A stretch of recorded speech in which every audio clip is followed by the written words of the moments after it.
Hello students, हमारे channel देववाणी संस्कृत में आप सभी का स्वागत है। आज हम आपके लिए कक्षा 10 की संस्कृत पाठ्य पुस्तक संस्कृत गद्य भारती का 7वां पाठ संस्कृत भाषायाः गौरवम लेकर उपस्थित हुए हैं। इस पाठ में बताया गया है कि संस्कृत विश्व की प्राचीनतम भाषा है। यह भारत में बोली जाने वाली सभी आर्य भाषाओं की जननी है। इसका साहित्य विश्व का सर्वाधिक संपन्न साहित्य है। यह भारतीय संस्कृति की परिचायिका भी है। यह भाषा प्राचीन काल में जनसाधारण की भाषा थी। रामायण में जब हनुमान सीता जी को श्री राम की अंगूठी देना चाहते हैं, तब वह इस भय से कि प्राकृत भाषा बोलने पर सीता जी उन्हें राक्षस न समझ लें, संस्कृत भाषा ही बोलने का निश्चय करते हैं। यह भाषा हमारे आदर्श मूल्यों, मान्यताओं, परंपराओं आदि का स्रोत है। विदेशों में भी इसके अध्ययन के प्रति रुचि बढ़ रही है।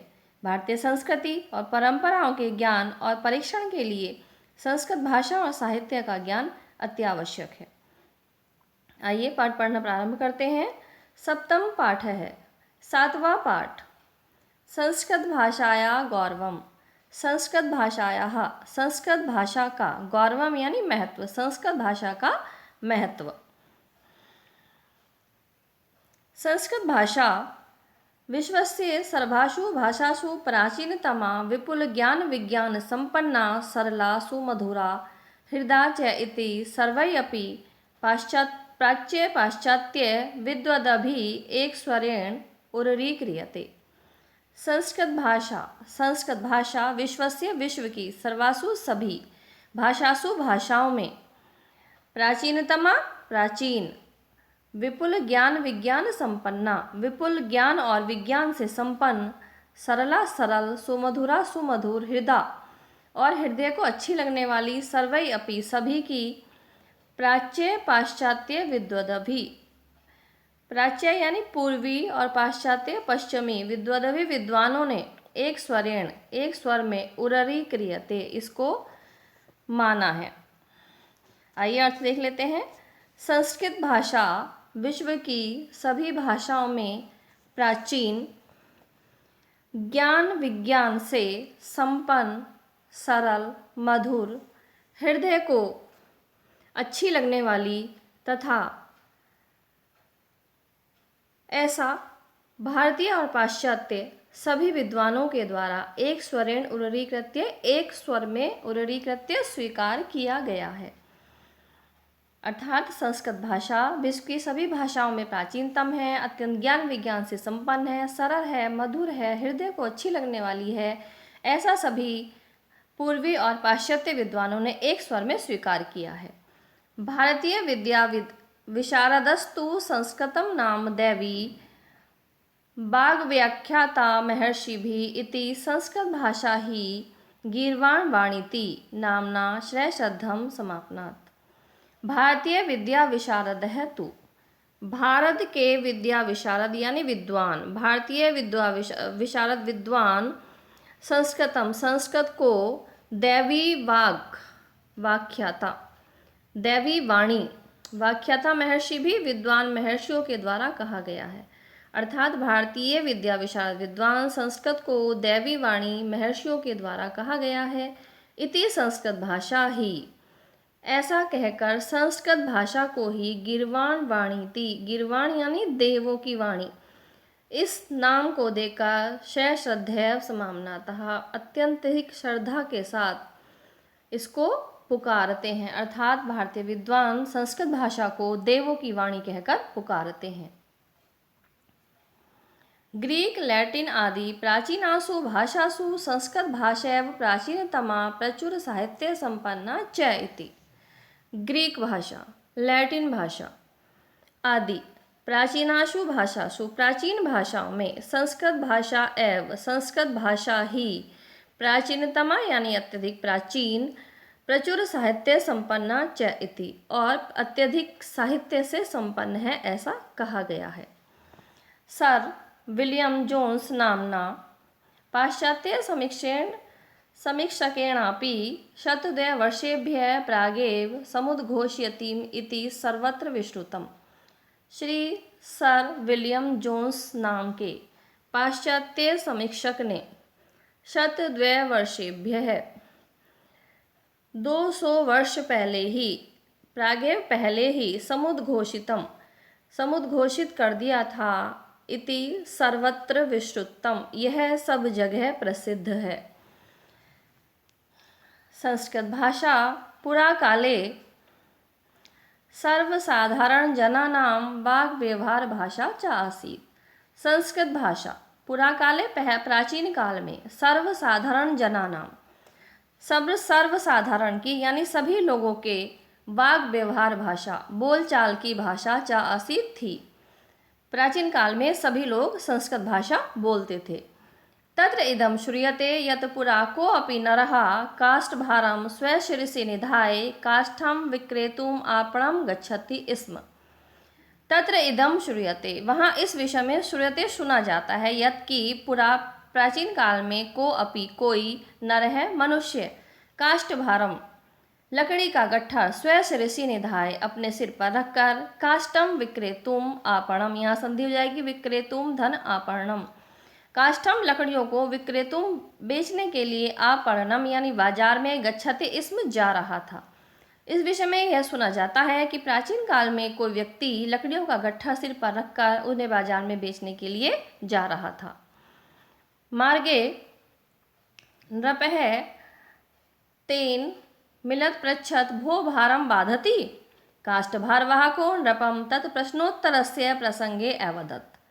मार्ग में नृपः राजा ने तेन मिलत उससे मिलकर अपृच्छत पूछा, भो अरे भारम बाधति, क्या बोझ तुम्हें दबा रहा है।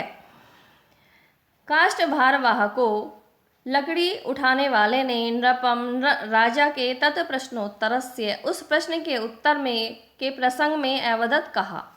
तब भारवाहक ने राजा के द्वारा इस प्रकार पूछने पर उसको उत्तर देते हुए कहा, भारम न बाधते राजन यथा बाधति बाधते। भारम न बाधते राजन, हे राजन यह जो भार है यह परेशान नहीं कर रहा है, यथा जितना बाधति बाधते, बाधति दबा रहा है, बाधति यानी दबा रहा है, परेशान कर रहा है बाधति शब्द के जितना बाधति शब्द परेशान कर रहा है। क्योंकि बाधति शब्द परस्मय पद धातु में है और आत्मनेय बाधते आत्मनेय पद है। आत्मनेय पद के स्थान पर बाधते के स्थान पर राजा ने परस्मय पद का प्रयोग बाधति किया, जिसको कि लकड़हारे ने राजा से को सही करवाया कि बाधति यहाँ पर शब्द नहीं होता है, यहाँ पर शब्द बाधते का प्रयोग करना चाहिए। इस प्रसंग से संस्कृत का लोक भाषा होना प्रमाणित होता है कि संस्कृत लोक व्यवहार की भाषा थी और एक साधारण लकड़ी बेचने वाला भी संस्कृत भाषा का ज्ञान रखता था। तो बाधति शब्द परस्मय पद धातु का है और बाधते आत्मनेय पद धातु का है। तो लकड़हारे ने राजा से कहा कि आप बाधति शब्द का प्रयोग यहाँ पर जितना मुझे परेशान कर रहा है उतना ही भार परेशान नहीं कर रहा है, क्योंकि यहाँ पर बाधते शब्द होना चाहिए। अनेन इदं सूत्रम आयाति यत् प्राचीन काले भारतवर्षे संस्कृत भाषा साधारण जनानां भाषा आसीत्।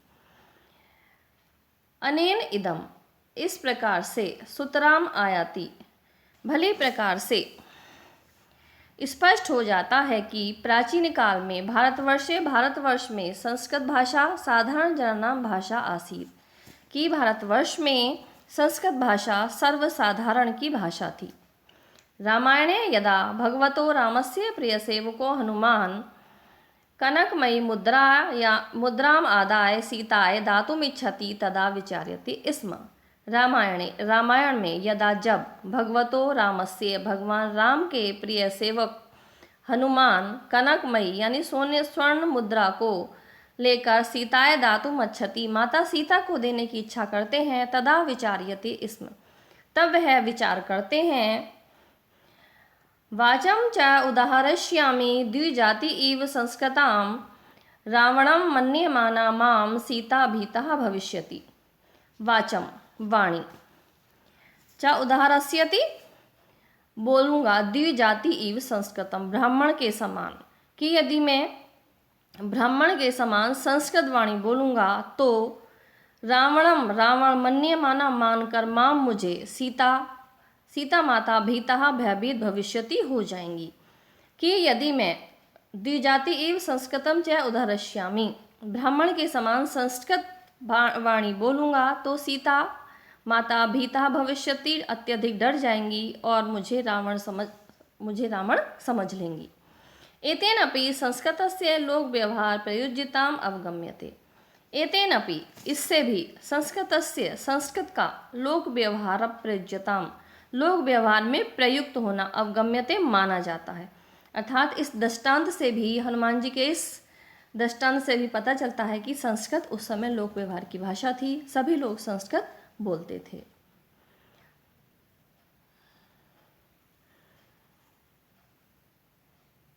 अस्या भाषायाः साहित्ये सर्वथा सुविशालं विद्यते।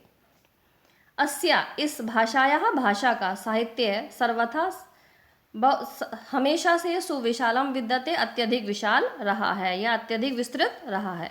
इस संस्कृत भाषा का साहित्य सब प्रकार से अत्यधिक विस्तृत है। तत्र संस्कृत साहित्यम गद्य पद्य चंपू प्रकारई त्रिधा विभज्यते। वह संस्कृत साहित्य गद्य पद्य और चंपू इस प्रकार त्रिधा यानी त्रिधा प्रकारी तीन प्रकारों में विभाजित है। अर्थात संस्कृत साहित्य को गद्य साहित्य, पद्य साहित्य और चंपू साहित्य इन तीन प्रकारों में विभाजित किया गया है। गद्य साहित्य में केवल गद्य का ही वर्णन किया जाता है। पद्य साहित्य में केवल पद्यात्मक महाकाव्य, कविता, श्लोक आदि रचे जाते हैं। और चंपू तीसरा जो प्रकार है चंपू, इसमें यह गद्य और पद्य मिश्रित होता है, यानी कि इसमें कुछ भाग गद्य होता है और कुछ भाग पद्य होता है। तो स्टूडेंट्स, गद्य पद्य और चंपू का अर्थ आपको समझ में आ गया होगा कि गद्य में पूरी तरह से गद्य का ही प्रयोग किया जाता है, पद्य में पूरी तरह से पद्यात्मक ही होता है और चंपू में गद्य और पद्य दोनों का मिश्रण जिस महाकाव्य, जिस भी कृति में होता है, जिस भी रचना में होता है, उसे हम संस्कृत में चंपू काव्य कहते हैं। संस्कृत साहित्यम नितांत उदात्त भावबोध सामर्थ्य संपन्न असाधारणम श्रुति मधुरचेति निर्विवादम। संस्कृत साहित्यम, संस्कृत साहित्य, संस्कृत साहित्यम नितांत उदात्त भावबोध सामर्थ्य संपन्न असाधारणम श्रुति मधुरश्चेति निर्विवादम। संस्कृत साहित्यम, संस्कृत साहित्य नितांत बिल्कुल उदात्त भावबोध, उदात्त भावों के ज्ञान की सामर्थ्य से संपन्न है, युक्त, असाधारण, श्रुति मधुर है, श्रुति यानी कानों को, मधुर है अच्छी लगने वाली है, इति निर्विवादम यह निर्विवाद रूप से कहा गया है। अर्थात इस विषय में कोई विवाद नहीं है कि संस्कृत साहित्य वास्तव में उदात्त भावों के ज्ञान की सामर्थ्य से युक्त असाधारण भाषा है। वस्तुतः साहित्यम खलु निखिलस्यापि समाजस्य प्रत्यक्षं प्रतिबिंबः प्रस्तौति। वस्तुतः वास्तव में साहित्य खलु निश्चित रूप से निखिलस्यापि संपूर्ण समाजस्य समाज का प्रत्यक्ष प्रतिबिंब प्रस्तौति प्रस्तुत करता है। वास्तव में साहित्य निश्चय ही सारे समाज का प्रत्यक्ष प्रतिबिंब होता है। अस्मिन् साहित्ये विश्व प्राचीनतमा ऋक् यजुः साम अथर्व नामधेयाश्चत्वारो वेदाः शिक्षा कल्पो व्याकरणं निरुक्तं छन्दो ज्योतिषाम इति एतानि वेदानां षडंगानि।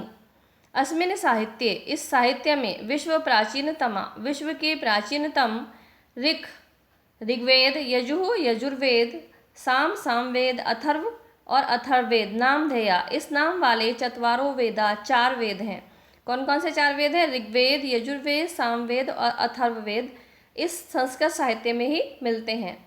शिक्षा कल्पो यानी शिक्षा और कल्प, व्याकरण, निरुक्तम यानी निरुक्त, छंदो यानी छंद, ज्योतिषम और ज्योतिष, एतानी वेदानाम षड अंगानी ये वेदों के 6 अंग हैं।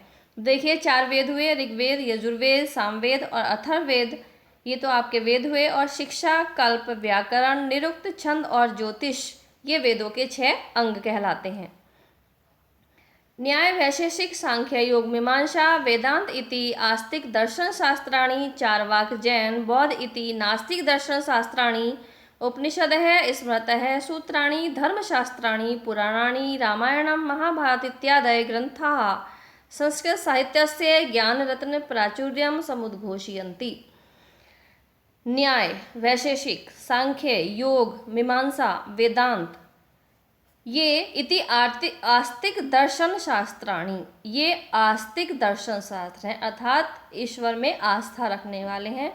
न्याय वैशेषिक सांख्य योग मीमांसा और चार्वाक जैन बौद्ध नास्तिक दर्शन शास्त्राणि, चार्वाक जैन और बौद्धों के दर्शन को जो है वो नास्तिक दर्शन कहा जाता है, नास्तिक दर्शन शास्त्र कहा जाता है।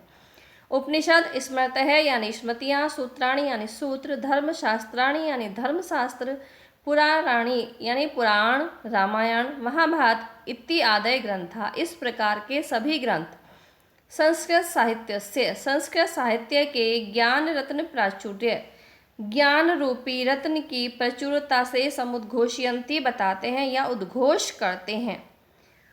अर्थात न्याय वैशेषिक सांख्य योग मीमांसा वेदांत आस्तिक दर्शन शास्त्राणि, आस्तिक दर्शन शास्त्र हैं, चार्वाक जैन बौद्ध नास्तिक दर्शन शास्त्र, उपनिषद स्मृति सूत्र धर्मशास्त्र पुराण रामायण और महाभारत इत्यादि ग्रंथ संस्कृत साहित्य के ज्ञान रत्नों की प्रचुरता को समुद्घोषयन्ति यानी घोषित करते हैं।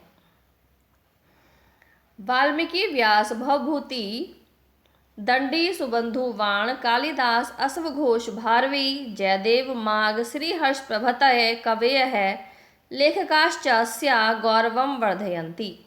ऊपर पुराणों के और साहित्य के नाम दिए गए थे, यहाँ पर संस्कृत भाषा के लेखकों और कवियों के नाम दिए गए हैं।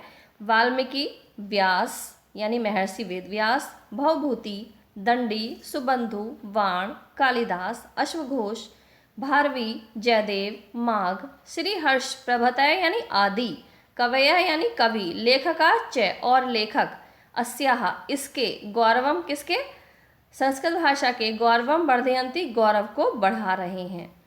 अहो संस्कृत भाषायाः भंडारस्य निसीमितः, अरे संस्कृत भाषा का भंडार निसीमित है, असीम है।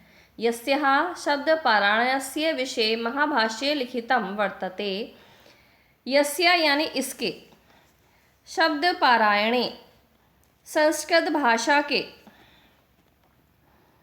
विषय में महाभाष्य लिखितः, महाभाष्य में लिखा है कि यत दिव्यम वर्ष सहस्त्रम, यत जो दिव्य वर्ष सहस्त्रम, वर्ष सहस्त्र में 1000, बृहस्पति ही बृहस्पति ने, इंद्राय इंद्र को, शब्द पारायणम इति शब्द पारायण इस प्रकार कोश प्रक्रिया आसित, कोश प्रक्रिया के बारे में बताया था, जिसके शब्दाध्ययन के विषय में महाभाष्य में लिखा हुआ है कि दिव्य 2000 वर्षों तक बृहस्पति ने इंद्र को शब्दाध्ययन का व्याख्यान दिया था। इति कोश प्रक्रिया आसीत, यह कोश प्रक्रिया थी। संस्कृत व्याकरणेन एवं विधा शैली प्रकटिता पाणिनिना यथा शब्दकोशः अल्प प्रयोजना एव जाता। संस्कृत व्याकरणेन, संस्कृत व्याकरण में महर्षि एवं विधा इस प्रकार की शैली प्रकटिता पाणिनि, प्रकृति प्रकट की पाणिनि ने, महर्षि पाणिनि ने संस्कृत व्याकरण की ऐसी शैली प्रकट की थी जिसमें शब्दकोशा अल्प प्रयोजना एव जाता, शब्दकोश अल्प प्रयोजन वाले हो गए थे, अर्थात उन शब्दकोश कम हो गए थे। तस्य व्याकरणम, तो पाणिनि की कौन सी शैली थी, सूत्र शैली, तो उसमें शब्द को जो कोश थे या शब्द जो बहुत आयत में प्रयोग किए जाते थे वो कम हो गए, उन्होंने कम शब्दों का प्रयोग करके सूत्र शैली का प्रादुर्भाव किया, जिससे कि व्याकरण को याद करना और अधिक आसान हो गया। तस्य व्याकरणम विश्व प्रसिद्धम एव न अपितु अद्वितीयम अपि मन्यते। तस्य व्याकरणम, उनका व्याकरण विश्व प्रसिद्धम एव, विश्व प्रसिद्ध ही नहीं है, अपितु अद्वितीयमपि मन्यते, अपितु अद्वितीय भी मन्यते माना जाता है। अर्थात महर्षि पाणिनि का व्याकरण विश्व प्रसिद्ध ही नहीं बल्कि अद्वितीय माना जाता है। संस्कृत के महाविशाल व्याकरण को पाणिनि ने अपनी सूत्र शैली से इतने कम शब्दों में समेट दिया है कि वह अद्वितीय माना गया है। तो स्टूडेंट्स, इस पाठ में केवल इतना ही। अगर यह वीडियो आपको अच्छी लगी हो और इसका अगला भाग भी आप प्राप्त करना चाहते हैं तो हमारे चैनल देववाणी संस्कृत को सब्सक्राइब करना न भूलें। और अगर यह वीडियो आपको अच्छी लगी हो तो इसको लाइक और शेयर अवश्य करें। धन्यवाद।